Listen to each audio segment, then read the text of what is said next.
सभी उन विद्यार्थियों का स्वागत है जो नवोदय विद्यालय में फॉर्म डालने की तैयारी कर रहे हैं। 2026-27 सेशन में नवोदय विद्यालय में फॉर्म डालने की तैयारी कर रहे हैं और अगर आपने इन 5 गलतियों को नहीं दोहराया या नहीं किया तो आप ये फॉर्म अच्छी तरीके से फिल कर पाएंगे। तो देखिए क्या क्या वो 5 गलतियां रहेंगी जिनको आप बड़े ध्यान से, बड़े दिमाग में माइंड करके फॉर्म को फिल करना है, जिससे आप मेहनत कर रहे हैं आपकी मेहनत बेकार ना जाए। माता पिता भी ये वीडियो बड़े ध्यान से सुनिए और समझिए क्या क्या आपको वो 5 गलतियां नहीं करनी है। एक एक गलती मैं अच्छी तरीके से समझाऊंगा, पूरा समझ में आएगा। देखिए पहली मिस्टेक आपको क्या करनी नहीं है। पहली मिस्टेक, आपको गलत जन्म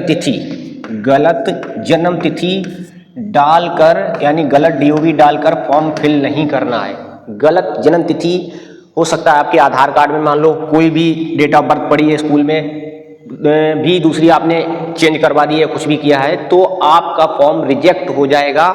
आपकी जो सही डेट ऑफ बर्थ है 2026-27 सेशन की, इस सेशन की जो डेट ऑफ बर्थ रहेगी वो डेट ऑफ बर्थ है 1 मई 2015 से लेकर 31 जुलाई 2017 के बीच। अगर ये दिन भी अगर मान लिया किसी की जो डेट ऑफ बर्थ है 1/5/2015 है तो इसका भी फॉर्म मतलब सही है, कोई दिक्कत नहीं। और 31 जुलाई 2017 भी जिसकी डेट ऑफ बर्थ है उसका भी फॉर्म एक्सेप्ट किया जाएगा। और इन दोनों डेटों के बीच में अगर आपकी डेट ऑफ बर्थ आती तो ही आपका फॉर्म एक्सेप्ट होगा, कोई दिक्कत किसी भी प्रकार की नहीं होने वाली। तो गलत आपको डेट ऑफ बर्थ नहीं भी डालनी है, ये चीज बड़े ध्यान से रखना है।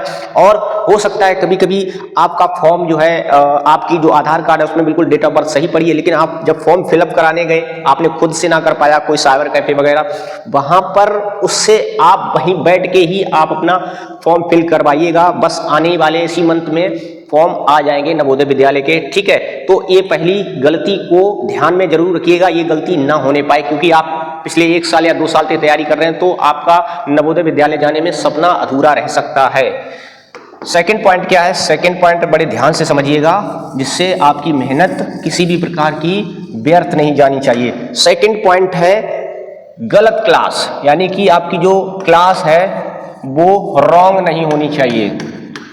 हमने देखा है कि बच्चा जो है वही इसमें अपेयर कर सकता है जो क्लास 5th अपेयरिंग हो, यानी कक्षा 5 में पढ़ रहा हो इस टाइम पे, ठीक है।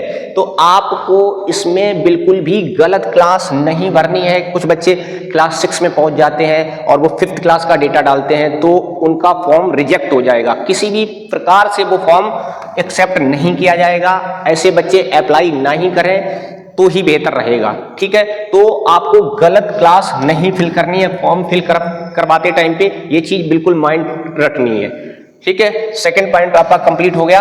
अब बात आती है थर्ड पॉइंट की। थर्ड सबसे इंपॉर्टेंट पॉइंट, ये भी बहुत इंपॉर्टेंट पॉइंट है।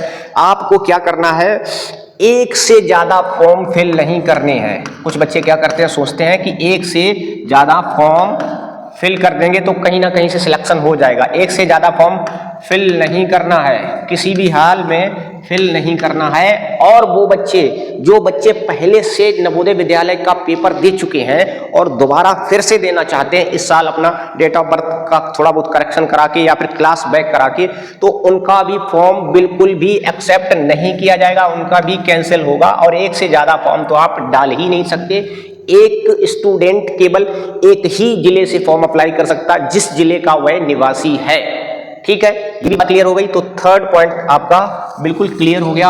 अब बात आती है फोर्थ पॉइंट। फोर्थ पॉइंट है आपका डॉक्यूमेंट। जो डॉक्यूमेंट वाला पॉइंट है उस पर थोड़ा ध्यान दीजिए।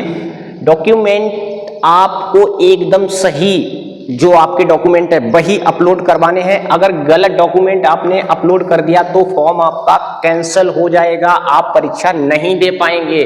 तो डॉक्यूमेंट एक बार चेक करके सही तरीके से उसको अपलोड करवाइएगा। जो भी चीज उसमें इंस्ट्रक्शन में दी गई है क्या क्या डॉक्यूमेंट अपलोड होगा वो आपको मैं नेक्स्ट वीडियो बना दूंगा।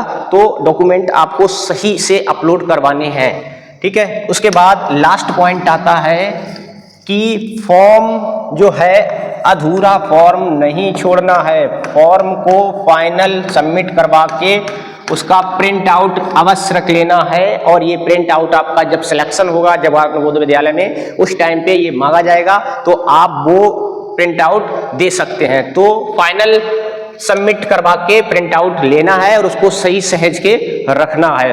और इसके अलावा भी अगर कोई डाउट आपके इस वीडियो से क्लियर ना हो पाया हो तो आप कमेंट सेक्शन में कमेंट करिए, हमें पूछिए ये सर प्रॉब्लम है, मैं आपको पूरा सलूशन दूंगा, अच्छी तरीके से क्या कैसा करना है सब कुछ मैं बताऊंगा, तो आप कमेंट कर सकते हैं। ठीक है, तो आई होप मेरी जानकारी आपको अच्छी लगी होगी। तो प्लीज मेरे चैनल को लाइक, सब्सक्राइब और कमेंट करना मत भूलिएगा। धन्यवाद।